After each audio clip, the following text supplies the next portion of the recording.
amoroso aí. Então, para a gente já ir para os finalmente, né? Eu gostaria que tu se apresentasse um pouquinho para as pessoas que não te conhecem. Eu te conheço, sei que tu é psicanalista, escritora, palestrante, mas o que a Lígia fala sobre ela? Como é que tu pode se apresentar? Olha, eu acho que eu tenho uma frase muito que eu falo muito minha, que eu sou muito destemida. Eu acho que eu sou uma pessoa que eu não tenho medo de entrar em coisas novas, eu curto muito isso. Eu gosto dessa parte de conhecer pessoas, foi isso que me levou para lidar com gente, com comportamento, com mente humana. E eu penso que, principalmente uma pessoa em eterna transformação, eu também não tenho medo de mudar de opinião.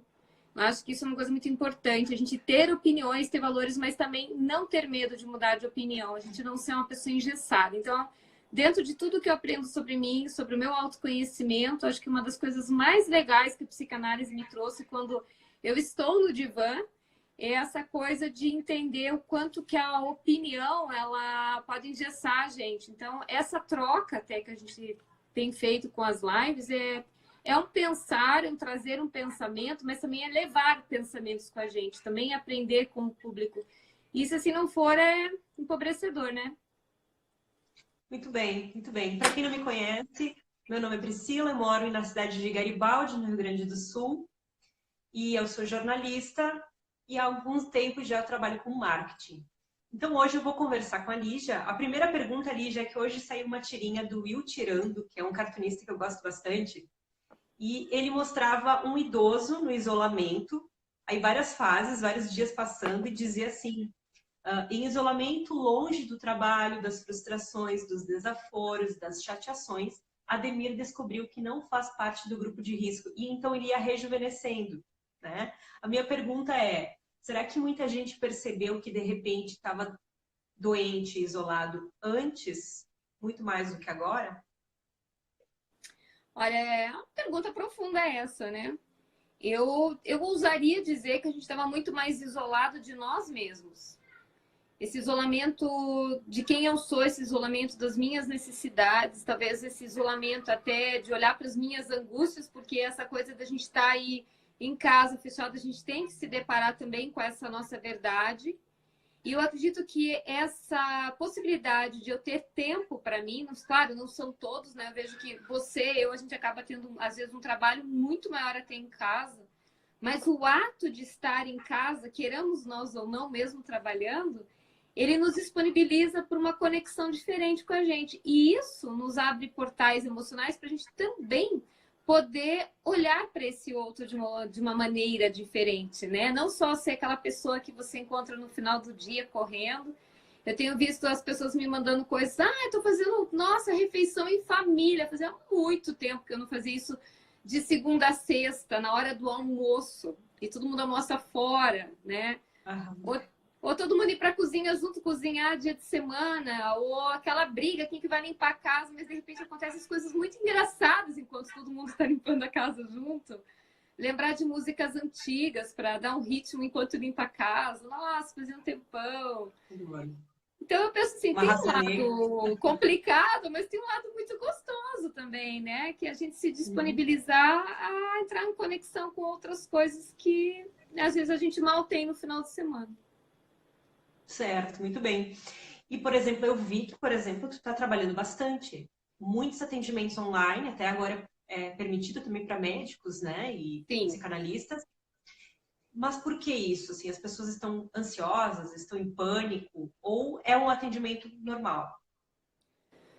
Eu acredito que hoje nós estamos com uma demanda diferente de ansiedade. A gente está, na verdade, eu tenho até um certo cuidado, tenho os meus pacientes que estão comigo também nessa travessia, nessa plataforma nova, mas tem muita gente que realmente está chegando agora.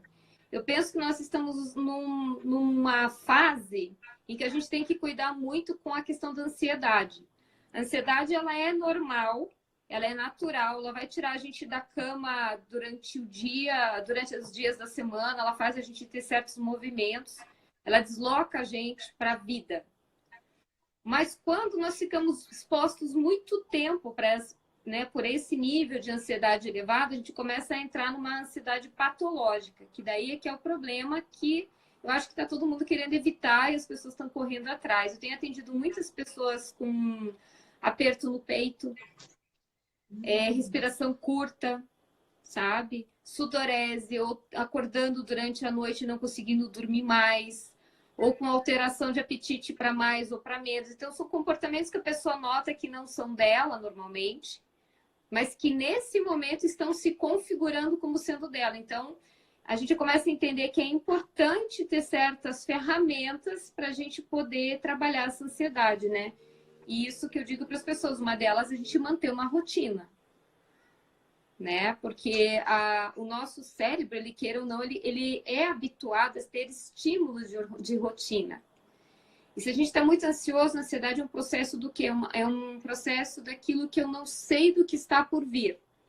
Então, eu já não sei como é que vai ficar a economia do país, né? Eu já não sei como é que vai ficar o meu trabalho, como é que vai ser, se eu vou estar vivo depois disso tudo, se as pessoas que eu amo estarão vivas, porque a gente está diante de uma coisa difícil, né? O mundo nunca atravessou algo assim.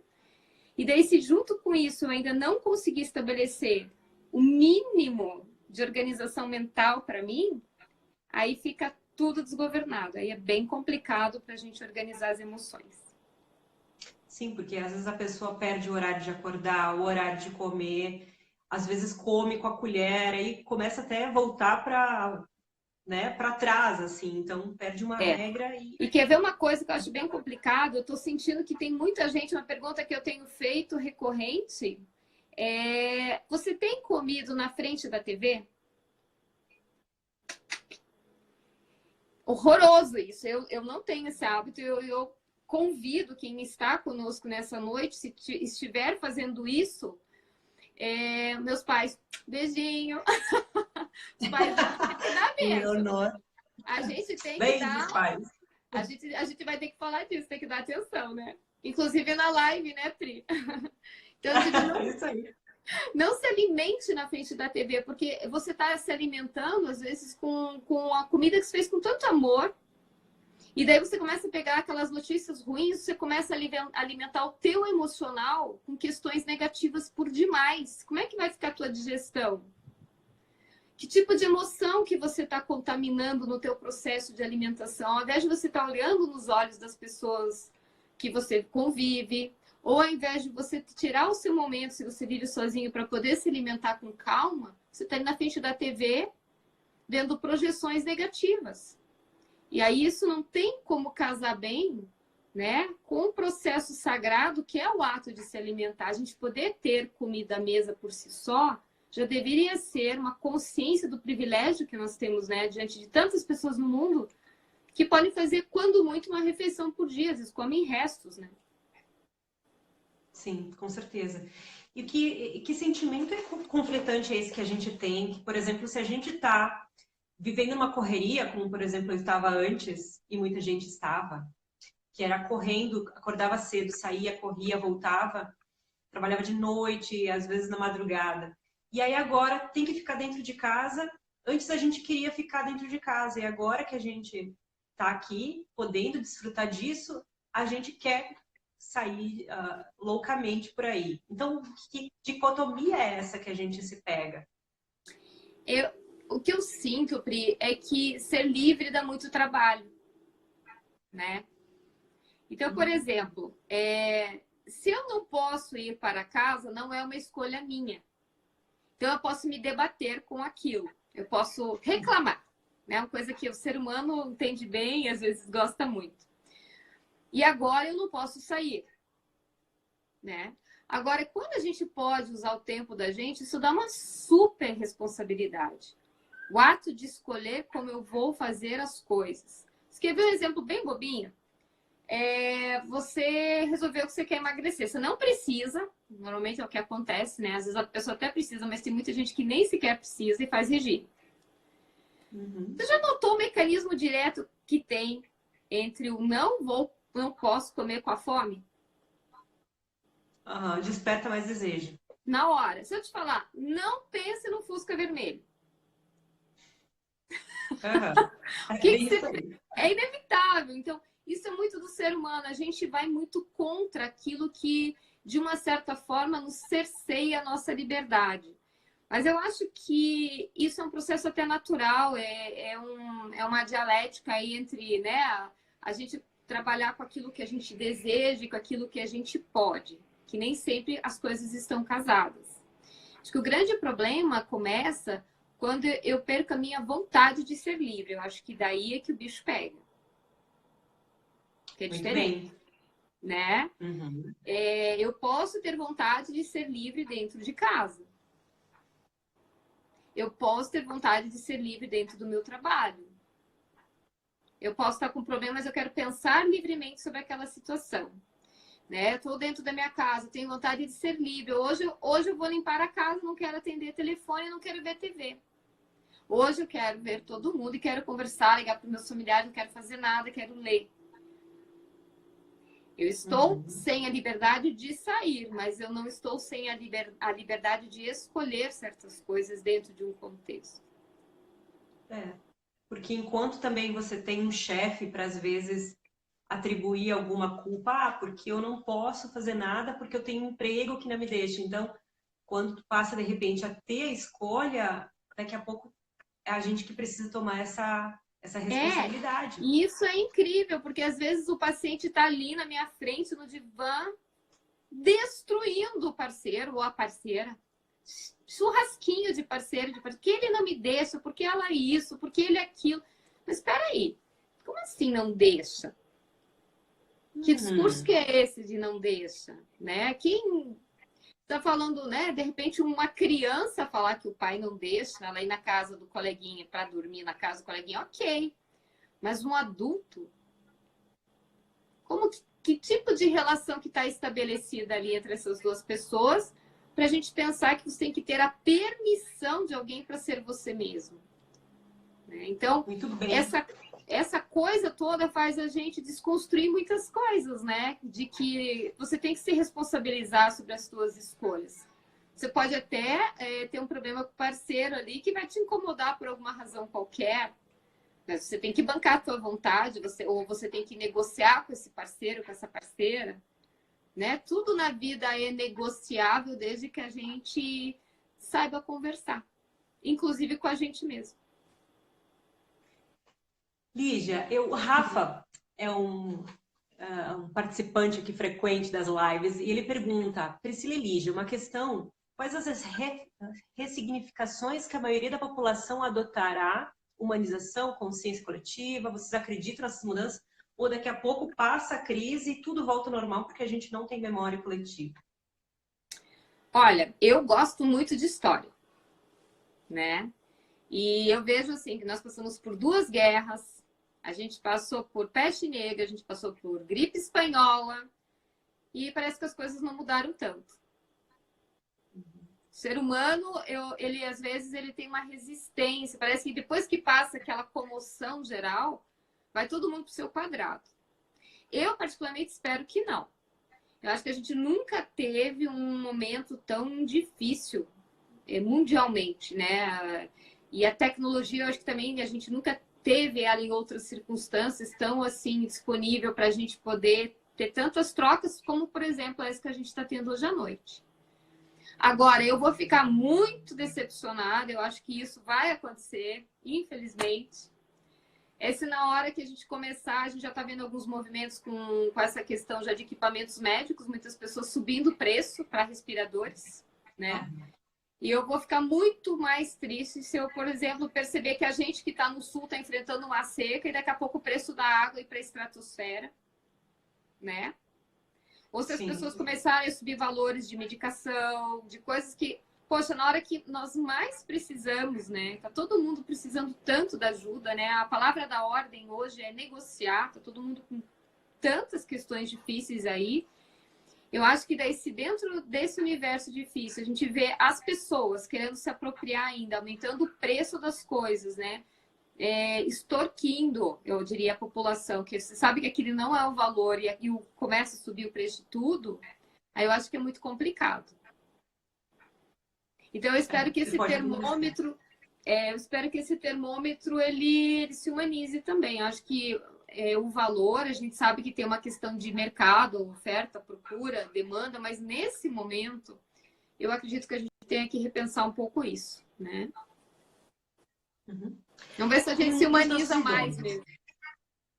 Sim, falar em humanizar. Os nossos idosos, que geralmente ficam, às vezes, jogados, esquecidos em asilos, ou na casa, o próprio filho, a filha, deixam o pai ou a mãe, o avô, na casinha deles, e quando é conveniente, vai lá para visitar uma vez por semana, às vezes uma vez cada 15 dias. Mas e agora que nós temos, muitos não têm tecnologia, outros têm, como manter o nosso idoso, o nosso vovozinho, nossa mãe, nosso pai, com a saúde mental em dia, para não deixar cair numa depressão?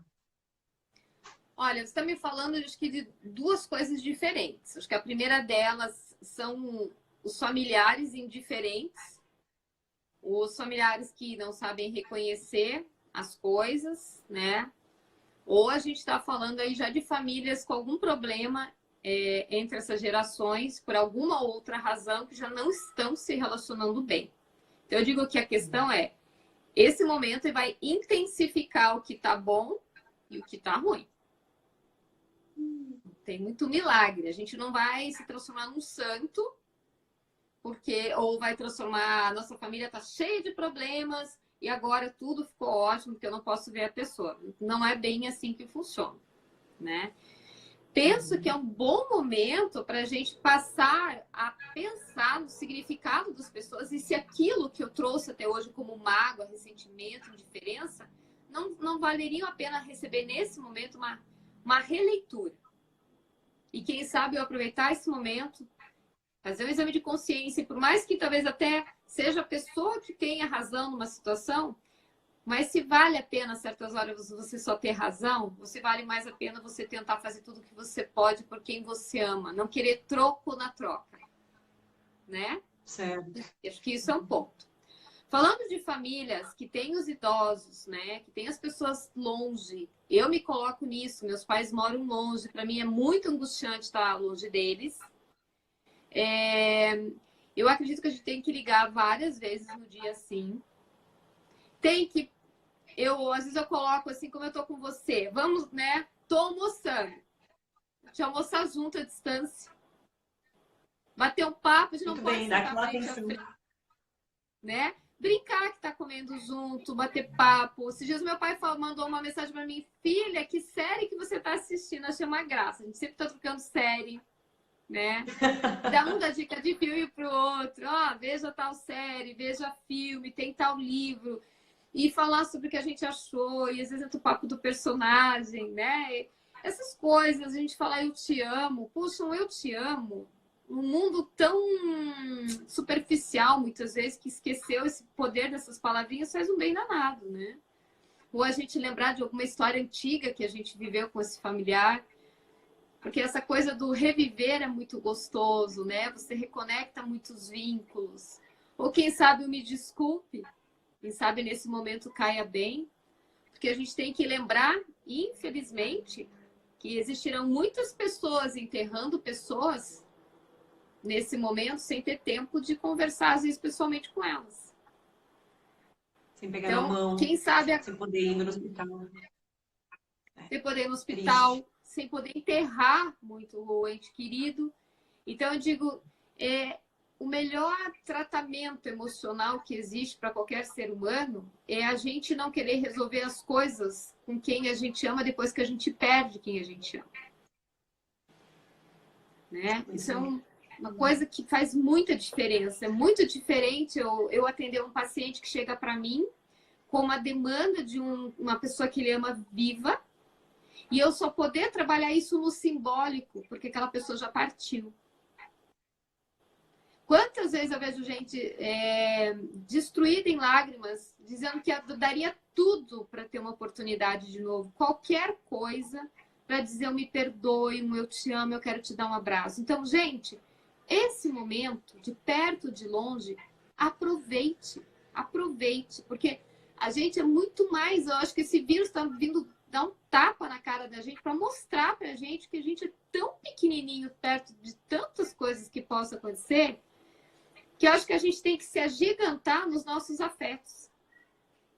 Uhum. Se aproximar, parar com o egoísmo, porque realmente a gente passa grande parte da vida, quando vê, começa janeiro, quando vê já está em dezembro, trocou um abraço, dois ao longo do ano com os seus pais, né? Isso é Eu tenho muita complicado. risada. Sabe o que, que eu vi ontem, Pri? Eu vi uma charge que eu achei muito engraçado. Para você que achou que agosto não terminava nunca, parabéns pelo seu março, que virou todo dia, virou domingo. Gente, é muito engraçado, né? Porque realmente a gente tá relativizando, né? Tá olhando para as coisas de uma outra forma. E eu acho que se a gente não aproveitar isso, depois a gente vai sair da quarentena e vai, puxa, eu podia ter feito isso e isso. Clássico ser humano. Sim, eu vi um post também que você postou ali. Não sei o que tinha acontecido. Janeiro teve tal coisa, fevereiro teve tal coisa, março teve o coronavírus e as pessoas empurrando a portinha de abril. O que será que vem por aí? Porque cada mês está sendo uma surpresa, né? Uhum. Ai, vamos esperar que E eu seja por gosto aí. muito de provocar as pessoas, de brincar com o meu público, porque eu digo que o humor é saúde mental. Quando você está de bom humor, você está com saúde mental. Uma das coisas que a gente mais percebe com a perda de saúde mental é a perda do humor. Então eu provoco isso todo dia à noite. Eu gosto de dar um toquezinho para as pessoas poderem relaxar um pouquinho, que sabe, mostrar para o familiar, olha só, dar uma risada, porque tanta coisa ruim que a gente tem que fazer concorrência com notícia boa, com humor, né? Verdade, As uma boa lives. tática. Muito bom. Bom, eu até ia chegar numa questão aqui mais tensa, né? Vamos lá. Para quem Ai, está, meu por Deus. exemplo, agora, pois é, vamos ter que sair da parte engraçada para uma parte mais difícil. Para quem está prestes a perder o emprego, já está sentindo que está ficando sem dinheiro, que está ficando com os boletos por aí, né? E aí está começando a entrar em pânico, perdendo o sono. Como passar a olhar essa situação, de repente, por uma forma positiva? Existe? É natural também sentir para baixo? Ou o que ela pode fazer? Olha, a primeira coisa que ela pode fazer é aceitar a tristeza dela. Se eu olhar para uma pessoa que está sem condição de bancar as próprias contas e falar para essa pessoa, olha, você tem que encarar isso de uma forma positiva, eu estou violentando essa pessoa de novo. Estou agredindo ela, não estou acolhendo a demanda dela, a dor dela, porque não tem como a gente achar algo muito positivo quando não tem pão na mesa, né? O que eu Aquelas falo? frases, Oi? aquelas frases positivas vazias. Não, seja positivo, mas como se eu estou passando necessidade, né? Né? Você está com fome, você quer dar comida para sua família, você está sem grana para o remédio. E deve ter que ser positivo. Poxa, me contem como, porque eu também quero saber, né? Vamos escrever um livro junto e ficar rico. Porque eu acho isso uma violência, a gente falar isso para a pessoa está com tristeza. Então, eu acho que o primeiro plano é não querer se violentar. Eu tenho que estar positivo, mas não é mergulhar na tristeza, mas também não é ser hipócrita de ter que estar feliz, fingindo uma coisa que no momento é difícil. Então, eu diria assim: primeiro, se tem alguém em casa, conversar, trocar uma ideia e começar a ver quem nesse momento possa ajudar. Tem hoje os recursos que o governo vai disponibilizar para algumas pessoas, mas dentro do seu cenário, o que você pode fazer? O que você sabe fazer? Você sabe fazer pão? Você pode começar a entregar pão em casa? Ou você sabe fazer empadão? Você pega um pouquinho de dinheirinho, investe em alguma coisa, começa a fazer tua rede, usar o WhatsApp para ganhar o teu pão de cada dia, literalmente, às vezes vendendo o seu pão. Né? Eu acho que a gente vai ter que se reinventar muito nesse processo, ou pedir uma ideia, perguntar para um amigo, olha, o que você acha que eu sou bom em fazer? Ou você, ou até, eu diria assim, numa situação, se oferecer, o que se você, de repente, não pode ir no mercado para algumas pessoas, e a pessoa te dá algo, né? Eu acho que tudo nesse momento de tantas dificuldades está valendo. Eu acho que se você, né, Pri, ou eu, a gente passar por uma situação crítica, a gente vai ter que se reinventar de alguma forma. E negociar é a palavra da vez. Se você mora de aluguel, tem que negociar com o proprietário. Se você tem uma prestação, olha, tem que negociar. A gente está vivendo uma coisa que é inédita para qualquer um. Eu nunca conheci ninguém que já tivesse passado pelo que a gente está passando. Então, eu acho que tudo é tão novo para todo mundo que agora é a hora da gente remar junto. Se cada um remar para um lado, o barco vai afundar. E é Não nessa tem. hora que a gente enxerga, por exemplo, que a crise atingiu pobres, ricos, pessoas de todas as raças, de todas Pode as ter classes certeza. sociais, países. E então essa unanimidade está unindo as pessoas ao mesmo tempo. Será que assim a gente vai conseguir enxergar o outro? O que que tu percebe nesse movimento? Olha, eu acho que esse vírus é democrático. Ele, ele vai que vai, né? O que eu percebo é que cada um vai mostrar aquilo que normalmente já tem dentro de si, né? Eu acho que a gente vai ter uma fatia significativa que vai ter um despertar e vai ter uma fatia significativa que vai ser dessa e vai continuar vivendo como, sabe, normal, passou, ok, não foi para tanto. Sempre tem isso. Eu não sou uma pessoa que eu me iludo, que, ai, vamos sair todos nos abraçando, nos beijando, sabe? Porque a gente vai ter muitas dificuldades pela frente. Eu acho que a gente sabe, né, o que é o maior medo de qualquer governo são os saques, é a violência, né, são as dificuldades. Eu penso que todos os governantes estão jogando aí investimento em saúde, em tentar ajudar, mas também todo mundo está tentando dar uma sustentação financeira para o seu povo, para dar um mínimo de dignidade para cada família, para a gente poder ser o melhor disso. Mas eu acho que a gente tem que lembrar de uma coisa que é a nossa dignidade emocional. Quem nós somos dentro dessa pandemia. E como nós vamos querer sair dessa pandemia, né? Porque isso é uma responsabilidade individual. E se eu tô dentro da minha casa, todo dia de cara fechada, agredindo o familiar, incomodando, só reclamando, tá todo mundo colaborando, eu só fico vendo televisão, sou capaz de fazer um almoço, de rodar o trabalho, um lava, outro limpa, outro passa, né? Que tipo de pessoa que eu sou dentro do meu microcosmos? Essa pessoa que eu sou no micro, depois eu vou ser no macro, não tem tanta diferença assim, Uhum. Faz todo né? sentido. Então a gente tem que sair disso. Se a gente tem algum problema pessoal, alguma coisa para aprender, se a gente aprender a cozinhar e não sabe, a gente já está no lucro. Se eu estou usando esse tempo para aprender uma língua nova, que a gente tem diversas plataformas, eu já estou no lucro. Se a gente sair vivo, a gente já está no ultra lucro, né? Porque todo mundo acha a pandemia só para os outros, né? Mas Uhum. o fato é que nós estamos vendo todo dia pessoas muito jovens morrendo também e que não apresentavam nenhum problema de saúde. Isso é para a gente ficar ansioso? Não, isso é para a gente descer do nível do limbo da prepotência e ver que isso pode ser para qualquer um. Então a gente tem que aproveitar o nosso tempo da melhor forma possível, né? E de preferência sendo pessoas melhores.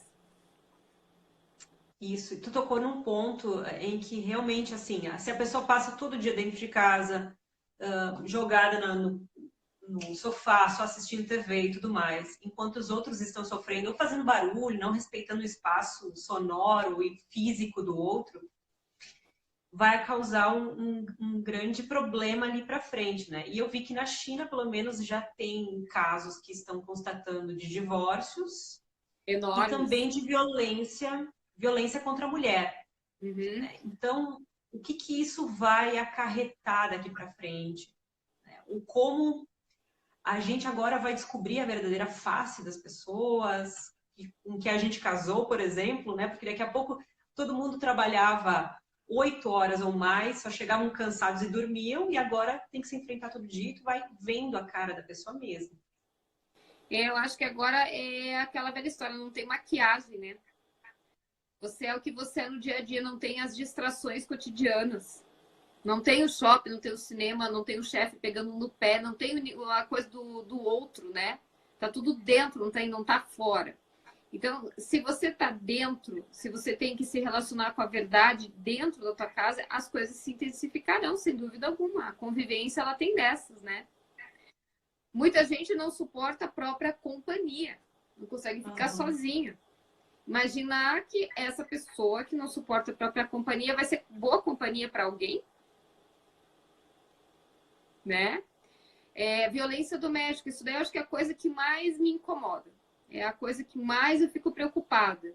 Eu fico extremamente assim, preocupada com todo tipo de violência que possa existir dentro das casas e quanto isso deve estar se intensificando agora. Desde a violência contra a mulher, abusos contra crianças, né? A gente tem que estar muito atento com isso. Tem muita coisa aí que vai muito além da questão financeira, né? Tem muito empobrecimento emocional nas relações, tem muita coisa tóxica em muitas casas. Então eu fico pensando, essas pessoas que estão aprisionadas dessa forma, como que elas estão nesse momento? E isso me causa uma sensação de impotência até maior do que o próprio coronavírus, sabe?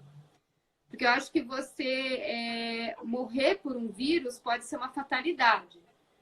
Mas você ter a tua alma sequestrada por pessoas que você convive, que você deveria receber afeto, zelo, todo tipo de cuidado, e essa pessoa te agride, seja física, verbalmente, psicologicamente, isso para mim é inadmissível. Eu acho que esse é o maior embate que a gente tem que ter para a humanidade aí, sabe? Atacar o coronavírus e atacar essa questão dessa violência, que infelizmente nós mulheres, as crianças ainda são mais vítimas, né? Existem homens que também sofrem, sim, violência psicológica e verbal das mulheres. Acho que a gente tem que levar isso em conta também. Muitos homens que são desconstruídos, né? Nas suas casas também. Também tem esposos que também agridem, mas nós, mulheres, ainda somos as maiores vítimas, né? Então, esse momento de confinamento me preocupa muito nesse sentido. E a gente fica impotente, porque está dentro das casas, cada um está dentro da sua casa, né? Então, eu acho que se a gente ouvir qualquer coisa, se a gente perceber qualquer coisa, a gente tem que denunciar. Não tem essa que briga de marido e mulher não se mete colher, se mete sim, e se mete polícia no meio, porque se a gente ouvir, a gente tem que denunciar. Aham. Tem a Simone dizendo, e no caso de quem tem transtorno de personalidade borderline e fica muito ansiosa e angustiada, o que fazer nessa situação? Bom, imagino que ela esteja já provavelmente medicada, imagino, né? Então, conforme o nível do transtorno, e de preferência não abrir mão do tratamento psicológico nessa etapa, né? Eu sei que nem todo mundo tem espaço físico para, às vezes, estar tendo aquele atendimento tão restrito, tão hermético que a gente tem em consultório. Então, a proposta é pede para o pessoal ir para a sala, vão ver alguma coisa, se fecha no quarto, fecha a porta, coloca o fone e vai para o seu atendimento. Né? Porque todos os transtornos que nós temos emocionais aí, eles continuarão com a gente nessa quarentena. E se você está em tratamento ou se ainda não está, talvez seja um bom momento de começar. Muito bem. Lígia, para finalizar, eu queria que tu me dissesse assim, tendências das mais diversas, né? Em comportamentos, em tecnologia, que com certeza tu gosta de outras coisas além da psicologia. O que tu acredita que vem por aí? Depois disso, esse marco. Depois dessa quarentena, Isso. olha, é difícil a gente arriscar, né? Mas eu tô vendo da minha própria área. Eu acho que a gente vai ter menos rigidez de algumas próprias áreas de atuação, como a medicina e a psicanálise. Eu acredito que a gente vai passar a olhar mais para o mercado interno, para não ficar mais dependendo tanto de outros países, inclusive para ter coisas muito simples, como máscaras. O que a gente está passando agora, no meu entendimento, é inadmissível. A gente tem que valorizar o nosso mercado interno, investir mais nas nossas empresas, em tecnologia, né, em produtividade. A nossa saúde, eu acho que vai ser vista de uma outra forma daqui para frente, né, em todo o mundo. A gente está vendo os Estados Unidos aí. Eu acho que o que eles estão passando também, de uma certa forma, é uma realidade do que o americano faz. Eles têm um rombo lá diante da saúde que a gente, né, também tem aqui. Então, acho que a gente vai olhar muito mais hoje, dar muito mais valor para essa parte médica, em termos de investimento de hospitais. Eu acho que a educação vai receber um investimento. Eu estava ainda vendo hoje que o estado de São Paulo está investindo muito na educação à distância. Então, acho que quem sabe, finalmente, as nossas escolas públicas comecem a receber, né, o investimento que elas merecem, os nossos professores receberem essa capacitação para isso. Então, eu vejo muitas coisas mudarem por aí e eu espero que, principalmente, o egoísmo das pessoas mude bastante, que as pessoas se tornem mais generosas, que a gente tenha mais condição de se autoconhecer, Não é à toa que o vírus isolou a gente, acho que a gente tem que estar no momento que a gente tem que se olhar. Isso aí eu acho que tá, talvez, de tudo que eu estou percebendo, eu acho que a coisa mais importante para a gente enfrentar qualquer coisa, e isso vai ficar escrito na carne, na alma, é autoconhecimento. Quanto mais eu me conheço, quanto mais eu sei das minhas possibilidades, mais eu posso enfrentar os meus medos, mais eu posso me apropriar dos meus recursos emocionais, intelectuais, materiais, né, afetivos. Então, tudo isso eu acho que é muito revolucionário para a gente, novas plataformas. Eu quero agradecer aqui as pessoas que estão, você me permite, Pri? Claro, com certeza. Estou vendo o carinho de todo mundo. Legal. Agradecer, tenho aqui uma parceira, Andressa, aqui, colega de profissão, falando do meu livro. Olha, esse tipo de coisa, obrigada, Andressa, esse tipo de coisa, de a gente estar com colegas à distância, numa sexta-feira à noite, sextou, em live, eu não te conhecia, né, Pri? Isso. A gente tem que fazer isso para o nosso público, gente, a gente está se conhecendo hoje. Ao vivo em cores, né? A gente nunca tinha se falado. Isso para mim é impagável. Eu ganhei uma amiga, mesmo que à distância. Imagina que gostoso se você vier para Curitiba, né? Ou eu for para sua cidade. Vai ser um prazer enorme. Gente, imagina a gente bater papo, sentar, comer uma pizza, tomar um vinho, sei lá, bater papo e já ter essa coisa gostosa. Então, esses laços, eu entendo que eles serão eternos se a gente souber cultivar. Eu mandei mensagem para amigos meus da Itália perguntando como que eles estão, porque são amigos que foram morar fora, né? Você passa a ter uma possibilidade de ver a tristeza dos outros como sua. Eu acho que a globalização, ela faz a dor do outro ser muito minha. Eu acho isso, de uma certa forma, bonita, né? E, ao mesmo tempo, a gente poder diminuir fronteiras e poder amar os outros com menos diferenças, né? A gente não está, por exemplo, vendo agora a gente falando em terrorismo, né? Mas né, a gente está vendo que está tudo muito mais preocupado com o seu povo. Então, isso para mim acaba sendo um momento muito legal. Muito bom. Eu tenho percebido também, não sei se é uma impressão, mas me parece também que a gente tinha alguma barreira, assim, de que algumas pessoas são famosas e a gente não pode chegar perto e nem sequer mandar um convite, alguma coisa assim. Eu disse, estamos em quarentena, eu vou convidar pessoas que eu admiro, né, Brasil afora, e várias pessoas como você, com que eu achei que eram inacessíveis por serem extremamente inteligentes, por aparecerem na TV, mas na verdade não existe isso, né? Às vezes é uma barreira que a gente se coloca, ou daqui a pouco até o coronavírus nos fez com que todo mundo começasse a perceber assim, não, peraí, somos todos muito iguais, muito parecidos, Claro estamos na mesma. E eu digo assim, ó, a fama, no fundo, o que diferencia uma pessoa famosa de uma não famosa é uma câmera. Porque o trabalho de qualquer pessoa é importante. Não existe um trabalho insignificante. Um trabalho que agregue valor para alguém não depende de grana, não depende de nada. Às vezes a gente se decepciona tanto com pessoas famosas, inclusive, né? Quantas vezes você se decepciona? Né? Quantas vezes você vê gente que se decepcionou, que às vezes foi conversar com a pessoa no aeroporto. A pessoa foi extremamente grosseira. Poxa, se você tem que lembrar, se você tem uma projeção mínima ou máxima, se você é conhecido no seu condomínio ou numa tela de TV, isso é indiferente. O que importa é o que você faz com isso. Né? Isso, verdade. Verdade, realmente. Tem pessoas, não é a questão do ego, né? Porque tem pessoas que têm o ego super inflado, não são famosas, ou são famosas e são super humildes, assim como eu tô vendo que é o teu caso.